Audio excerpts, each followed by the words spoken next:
Hi guys, and welcome back to Wagon Wheel Homestead. So, in today's video, we are doing a seed unboxing. I'm so excited. So, for those of you who don't know, I live in Zone 6B in West Virginia, and I have a slight problem with buying a lot of seeds. So, there's that. Okay, so the first bit that we're going to go through is from M.I. Gardner. This year, this is new.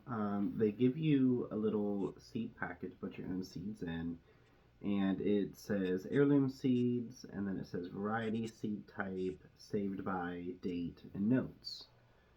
This is actually new, so this is really cool. Very excited. So, now let's keep in mind with the seeds that I have ordered, am I going to go through all of these this year? No. Am I going to go through all of them next year? Definitely not. Am I still going to probably order more seeds next year? Definitely. So, okay. First one, we have the plum sickle tomato. I think this looks so cool. It's very different for me.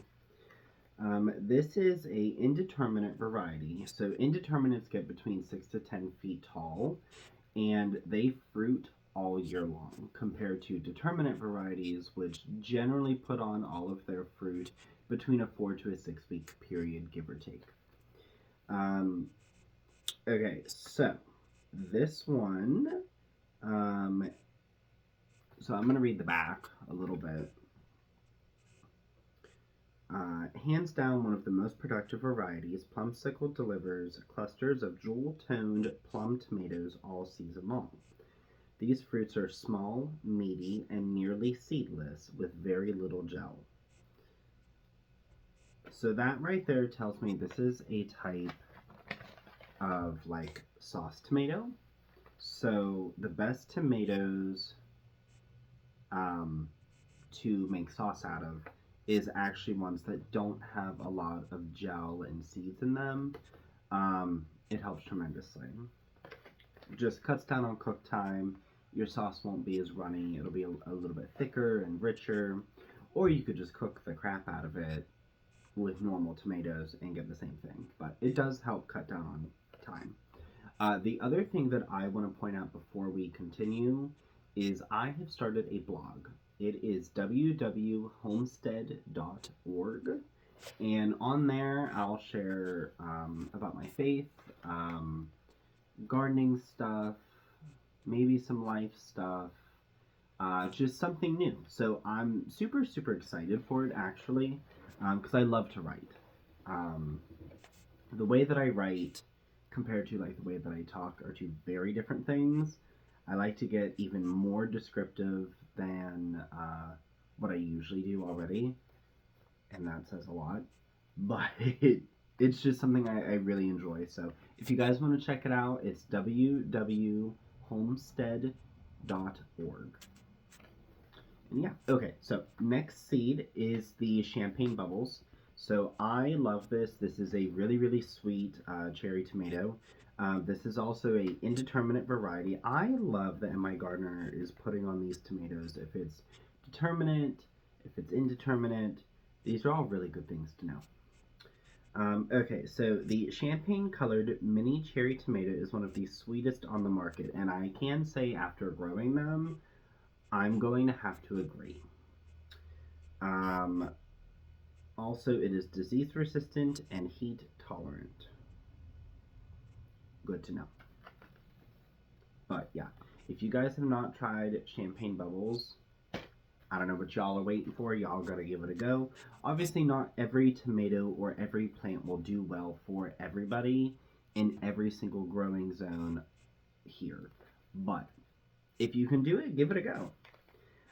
The other new tomato that I have gotten. So the first one, the plumsicle, was new. The champagne bubbles is not. And then the other new one is the orange currant tomato. Um, this is an indeterminate variety. Miniature 1/4 to a ½ inch currant size tomatoes. Um, thick skin makes this crack resistant variety that pops with flavor. Okay, so that's actually really, really good to know. It also says that it is extremely productive, and the flavor is excellent, fruity, and sweet. Okay, so that reminds me. The reason why I got these is because it said that these are crack resistant, and I do have that issue. Um, Part of it's my fault because, I'm so inconsistent with watering my garden. Um, for those of you who are gardening, water consistently. If you don't need to water consistently, there's a specific reason. Usually harvesting, so like with tomatoes, the best time to harvest them is like if it hasn't rained or anything for about 2-3 days, or if you haven't watered them, either or. Just no moisture. It helps concentrate the sugars that are in the tomato, and you get the best optimal flavor. For those of you who have picked tomatoes right after a rain, no. It just, the flavor is just so sad. like, but that is the best time to pick them. So, next thing we have is the sunflower chocolate cherry. The chocolate cherry sunflower, there we go. I have grown these for years. I absolutely love these, and this picture does not do it justice. They're just amazing. Okay, so also with these, full sun, very important. And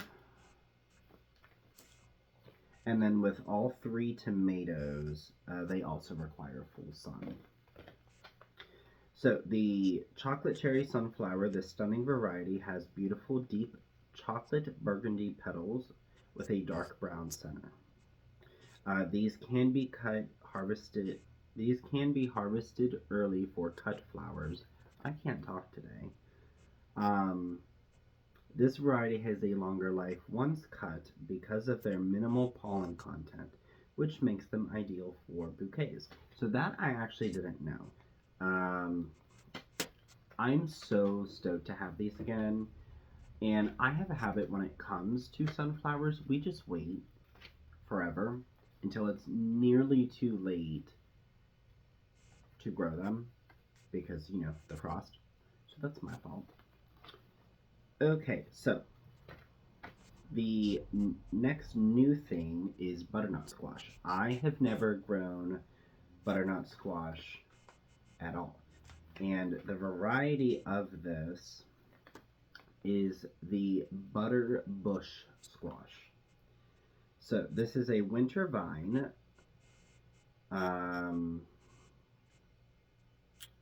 This sweet and nutty butternut squash is a crowd favorite, prized for its classic shape and compact size. It has a small seed cavity, meaning there is more flesh. There will be more flesh than other types of squash. Ideal for small gardens and containers. That'd be me. This squash will produce 3 to 6 squash per plant, about 1 to 2 pounds each, and has a long shelf life. And this does require full sun. I'm super, super stoked on this. And I just think it's great. Okay, cool. So on the bottom of the back of my gardener seeds, there is this harvest section right here. And it just talks about like when to harvest and everything. I think that's really cool. I'm gonna have to go back and look at the rest of my gardener seeds because I don't remember there being this much information, and I love it. I think it's great. Um, okay, next, another new thing is the long pie pumpkin. So these things look weird, and my mom had brought them up to me, said she was going to try them. She talked about them, so I was like, well, I'm already making a seed order. I'll give them a go too. Why not? Okay, so this is an heirloom cross between butternut squash and a pumpkin pie. Um, Yielded an incredible elongated pumpkin pie that can grow 14 to 16 inches long and weigh about 8 to 10 pounds each. The vines produce 5 to 7 fruits each, and the flavor is deep, sweet, and very string free. Okay, so I think that's great. So these are going to be huge, and I hope and pray that these do really well. I'm excited. I love growing pumpkins. I barely have the space to grow pumpkins, but I love it. So the next thing I wanted to get is another pumpkin. The seeds that I have are just old, so I just wanted to replace them. And this is just the sugar pie pumpkin. This is usually what I make homemade pumpkin puree from. And I've never had an issue when I do it. It comes out great. Okay, so the sugar pie pumpkin is the beloved heirloom variety prized for its smooth, sweet flesh and small, round shape. Typically weighing 2 to 4 pounds, the ideal choice for baking classic pumpkin pies, purees, soups, etc. Um, okay, so harvest in early fall for a rich traditional taste. Okay, so full sun. Let me see here. Okay, so everything that I've ordered from MI Gardener is full sun. It's important to know when you're gardening what requires full sun, what does not. The next thing, this is from Hudson Valley Seed Company, and I only ordered one thing from them because MI Gardener does not have it anymore. And this is my favorite cucumber ever. This is the Silver Slicer cucumber. It's like this palish white, yellowy undertone color. Absolutely love them. They do hold up for pickling, which is good. And the skin on these is actually a little bit thinner. In one of my blog posts that's coming up soon, I do talk about the Silver Slicer. And that's the other thing. I am going to put some information on here on the blog that I may not put on here, but I want you guys to have access to it. So I am going to put the link down below for the blog. Okay. So the slicer is a creamy white, thin skin, long, straight, uniform 6 to 8 inch fruits. Wow, that's a lot. So if I'm remembering correctly, these do need a good bit of sun. I don't remember off the top of my head. But these are the best cucumbers I've ever grown, that I've ever eaten. I love them. And I can deal with the skin. I'm not a big one to be like, oh, let me just not peel a cucumber. That's not a thing. But with those, I can manage for the most part. It's a lot thinner, which is nice. Okay, so the last package that we have is from Baker Creek Heirloom Seeds. Did I get everything? Okay. So when you place an order with Baker Creek, you get a free seed. And the free seed that I have is the Thai Sweet Basil. I've heard of this. I don't know much about it. It's essentially used in Thai cuisine. The flavor can be spicy and sweet with notes of anise in. And for those of you who don't know what anise, with notes of anise. For those of you who don't know what anise tastes like, black licorice, which basil does have that slight taste to it, but most varieties you don't taste it like once you cook it or something, you know. Like basil is amazing. It's just this one, it is known to be sweet and spicy with notes of anise. So maybe I'll grow it. We'll give it a go. I don't know. I actually don't think I've ever grown any of the free seeds that I've gotten from Baker Creek. But okay. Anyway, so we have that. Okay. I'm so excited. Where do I want to start? Okay, so the brand new thing that I'm going to be growing this year, I've never grown anything of it before, is Elena's Rojo Amaranth. So, amaranth is a grain. It flowers, and then you just cut the flowers and like get the seeds. But I was very, very intrigued by anise. Not by anise. Wow, I'm having a moment today, and I don't feel like editing this video, so enjoy.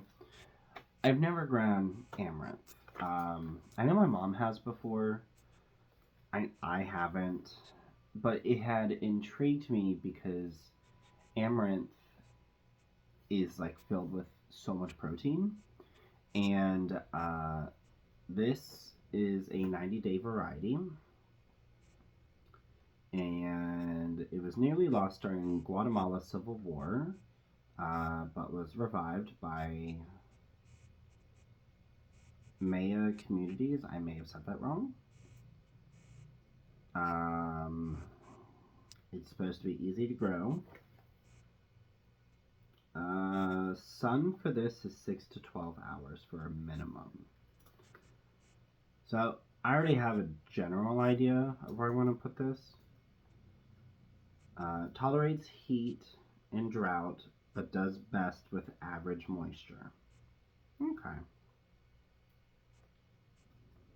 Alright, cool. But yeah, I've been very excited for this. Seeds I needed to replace was, let me get all situated here. Okay, so the first one is the Kajari melon. I'm out of seeds, and I have tried to grow the Kajari melon. It's been years. I've never gotten to harvest a melon yet. Last year was the closest I came. There was a itty bitty, like tiny baby melon that had just started finally, and then the frost hit. So we're gonna try again. There we go. We're gonna try again. We'll see how this goes. Minimum 8 to 12 hours of sun. This is actually originally from India, an unusual yet beautiful copper red fruit striped with green and cream. Very sweet, pale flesh. And that is like what has intrigued me about these, is because these are like personal sized melons and supposed to be super, super sweet. So hopefully this year we'll get some melons. We'll see what happens. The next thing that I had to replace is the pineapple tomato. Now, for those of you who know me, know that I've been growing the pineapple tomato for like 3 years now, and it is hands down my favorite tomato. If I had to pick any tomato so far that I could only grow one forever, it's going to be this bad boy. So this is 75 to 95 day maturity. We do need 8 to 12 hours of sun, very important. Each tomato can be about 2 pounds each.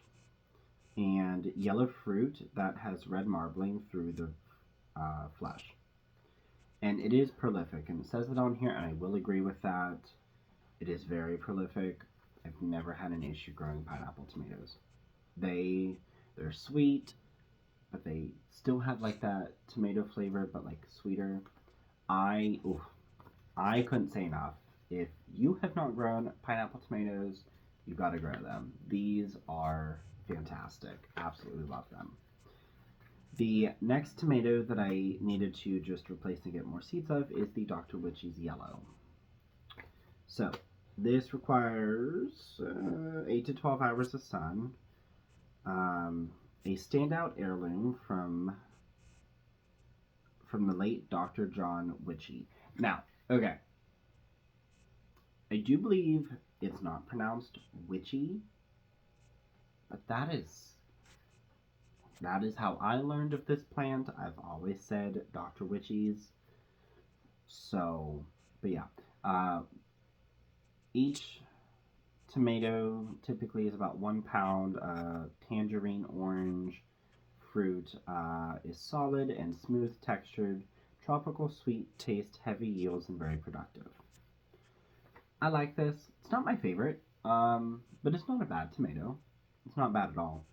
You just definitely gotta make sure you pick both of these tomatoes at the proper time, because if not, you'll taste the difference. Okay, so now we are on to new tomatoes that I bought, because already bought some from Am I Gardener. What's a few more new ones at this point? So I did order 2 packs. I don't know why I ordered 2 packs, but I did, of the Hungarian Heart tomato. So, ox heart tomatoes are known to not have nearly as many seeds in them compared to something like the pineapple tomato, which is like a slicer tomato. Ox heart tomatoes are paste tomatoes and perfect for sauce. So, my mind's a little slow today, but just bear with me. Minimum 8 to 12 hours of sun. This is an 80-day indeterminate variety. Oh, yeah, Okay, yeah, these don't say if, the other ones didn't say if they were determinate or indeterminate. And I didn't really feel like looking, online. Okay, so 80 days, indeterminate, originated outside of, Hungary around 1900. Brilliant reddish pink ox hearts are large, frequently exceeding 1 inch. That was an interesting sentence. Okay. Firm and meaty like all ox heart types. So, but yeah, I got 2 packs of these. I have never successfully grown an ox heart tomato yet. And I would love to, because I want to make sauce. And like I said earlier, you can make sauce out of any tomato, truly. If you really wanted to, you could. But if you want the best, then you should be using paste tomatoes like ox hearts or Amish paste. And yeah, so, okay.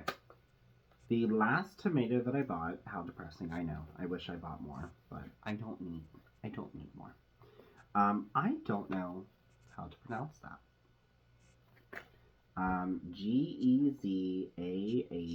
Gezantte.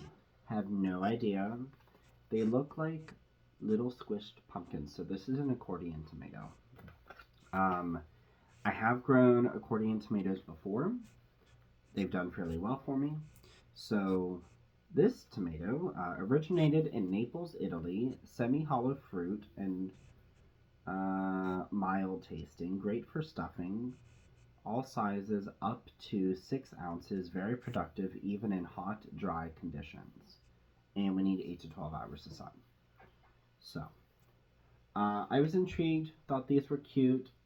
And that's why I bought them. Literally no other reason. I thought they were cute and different. And that's one thing that I love, like when it comes to gardening. Like, I want to grow stuff that, for the most part, you're probably not going to find in the store. It's something different, and it makes you look forward to it more, knowing you gotta wait seasonally. for it, because you're not going to find it in a store. And even if you do find it in a store, it probably is going to taste all sad and depressing, like store-bought tomatoes do. Um, Homegrown tomatoes picked at the proper time versus store-bought tomatoes, two very, very different tasting things. I don't like store-bought tomatoes. If I don't have to buy them from the store, I won't. So the last thing that we have, again, something like this typically you're not going to be finding in a store, is purple basil. Typically, I will grow the, I think it's purple opal, dark opal, whatever the opal purple variety is of basil. That's what I usually grow. And I will be growing that again, but I saw this and it was pretty cool. This is the purple ball basil.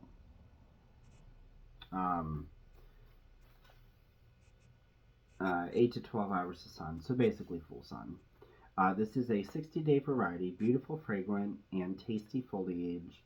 Makes this basil both gourmet and ornamental. Plants should reach just shy of 1 foot with a tidy round form and plum purple color. Excellent in raised beds, containers, and borders. Okay, so I love basil, and I love to grow basil like by my tomatoes. I think it's great. I usually grow a lot of basil and then kind of forget about it. I'm really good for that in the garden, but it's fine. But yeah, so that is the seed haul for 2026. I will not be buying any more seeds for this year's gardening. And yeah, we soon will be doing a video on seed starting, and I'll show you everything that I am going to be growing, and we'll go from there. But thank you guys so much for hanging around. I know this was a long video, but I'm excited. Like, it's gardening time. So, but thank you guys for watching, and hopefully you'll check out the blog. Again, it's www.homestead.org. And yeah, have a bunch of stuff on there, and I'm just going to continually be putting blogs and go from there. All right. Thanks, guys, and I will see you all in the next video.